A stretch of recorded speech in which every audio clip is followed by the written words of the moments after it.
독수리란 이름을 생각한다면 많은 사람들은 이렇게 생긴 동물을 떠올릴 것입니다. 하지만 얘는 독수리가 아닌 흰머리수리란 맹금류입니다. 진짜 독수리란 이름을 가진 동물은 이렇게 생겼습니다. 흰머리수리와 독수리는 같은 수리과에 속하긴 하지만 큰 차이가 있는데, 보통 수리과라 불리는 맹금류들은 크게 두 분류로 나뉘어집니다. 하나는 살아있는 동물을 직접 덮쳐 사냥하는 맹금류인 이글과, 다른 하나는 이미 죽어버린 시체의 냄새를 맡고 파고드는 청소부 벌처입니다. 우리가 독수리로 알고 있던 흰머리수리는 이글에 속하고, 진짜 독수리란 이름을 가진 이 못생긴 새는 벌처에 속합니다. 이렇게 수리과 맹금류들은 모두 이름의 끝이 이글이나 벌처로 지어지며 분류되는데, 단 하나의 수리과 맹금류만이 이러한 틀에서 벗어나 자신만의 이름을 가지고 있습니다. 이 동물의 이름은 세크리터리 버드로 우리말로 번역하면 비서새입니다. 이름처럼 이글이나 벌처 어느 쪽에도 속하지 않은 자신만의 이름을 가진 종이며, 맹금류 중 유일하게 새를 의미하는 버드란 이름을 가졌습니다. 비서새란 이름을 갖게 된 이유는 이 동물의 깃털 때문인데, 깃털 달린 펜을 귀에 건 비서의 모습을 닮았다고 하여 비서새라 불립니다.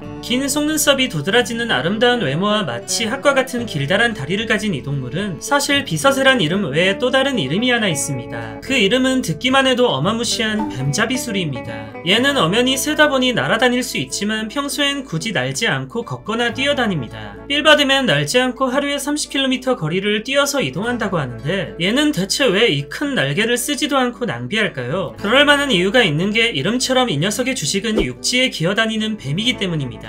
그것도 단순히 뱀의 모습을 갖춘 허접들만 노리는 것이 아닌 블랙맘바나 코브라 같은 악명 높은 독사들도 얘한텐 한 끼 식사입니다. 뱀잡이수리가 뱀을 사냥할 땐 비행 능력이나 강력한 부리 따윈 그저 사치에 불과한데, 그냥 발로 뚝배기를 깨서 죽입니다. 아무리 강력한 독을 가진 뱀이라도 이 녀석의 발길질 몇 번이면 말 그대로 끔살해버리고, 사람들은 이 모습을 죽음의 탭댄스라 부릅니다. 뱀을 발견한 뱀잡이수리는 곧장 뱀에게 달려가 리듬을 타듯 경쾌하게 발차기를 하는데, 그냥 막공하는 것 같지만 사실 정교하게 뱀의 머리를 향해 가격하며, 수차례 머리를 가격당한 뱀은 두개골이 박살나서 죽게 됩니다. 굳이 머리만 이렇게 박살내는 이유는 이 녀석이 굉장히 영리해서입니다. 뱀이란 동물은 몸통이나 꼬리의 일부가 훼손되더라도 머리만 멀쩡하다면 강력한 독을 다시 뿜어낼 수 있기 때문에 위험을 사전에 차단하여 머리부터 박살내는 것입니다. 뱀의 입장에선 말 그대로 최악의 상대인데, 높이 차이가 워낙 나다 보니 이 녀석의 사정없는 탭댄스에 그저 밟힐 수밖에 없고, 다리 길이가 뱀의 몸통만 하기 때문에 역으로 공격하기도 쉽지 않습니다. 그렇다고 다리라도 물자니 얇아 보이는 이 다리는 생각보다 두껍고 단단해서 뚫리지도 않습니다. 그나마 아주 작게 승산이 있는 점 하나는, 뱀잡이수리는 다른 뱀들의 천적과는 다르게 뱀독에 대한 내성이 전혀 없다는 것입니다. 뱀잡이수리가 방심한 틈을 타 단 한 번이라도 독을 주입시킨다면 짓밟혔던 모욕감을 끝내고 전세를 뒤집을 수 있지만, 한 가지 문제는 얘는 방심을 안 합니다. 마치 한 수 앞을 읽고 있다는 듯이 뱀잡이수리는 사냥이 끝내고 나서도 뱀이 죽었는지 안전하게 확인까지 하며, 확실하게 숨이 끊어진 다음에야 비로소 먹기 시작합니다. 몽구스나 벌꾸로소리와 같은 천적들을 상대할 땐 차라리 지더라도 싸워보는 신용은 하지만, 얘를 만나면 굴욕적으로 사정없이 머리만 깨지다 죽습니다. 맹금류 자체가 워낙 먹이사슬의 끝판왕에 있는 동물들이긴 해도 뱀잡이수리는 천적이라고 할 만한 동물이 딱히 없는데, 어릴 땐 아직 몸이 약해 매와 같은 다른 동물들에게 위협을 받기도 하지만, 안전하게 성체로 자라게 되면 무적 그 자체입니다. 걷거나 뛰어다니는 걸 좋아할 뿐이지 날 수 있는 새기 때문에 맹수들 따윈 날아다니며 피해 다니고, 맹수의 입장에서도 딱히 먹을 것도 없는 데다 잡기도 더럽게 힘든 얘를 굳이 사냥하려고 하지 않습니다. 겉모습만 보면 그저 우아하고 풀을 뜯어먹게 생겼지만, 이 녀석은 그런 편견이라는 것을 두 다리로 부숴버립니다. 일부 사람들은 누군가를 겉모습으로만 판단하여 잘못된 선입견을 가지기도 하는데, 겉모습만으로 무언가를 판단하는 것은 매우 좋지 않다고 생각합니다.